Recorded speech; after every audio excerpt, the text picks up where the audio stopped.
Here's a quick step-by-step guide to adding an owner contribution through your owner portal.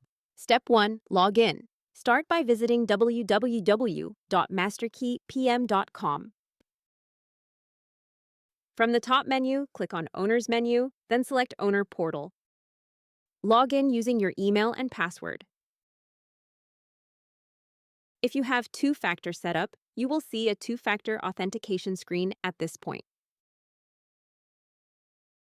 Step 2. Once logged in, navigate to the Contributions tab in the menu located on the left of your screen. Click on Contributions.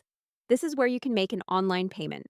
Step 3. Select the property. If you own more than one property managed by MasterKey, you'll see a list here. Select the property where you'd like to apply the contribution.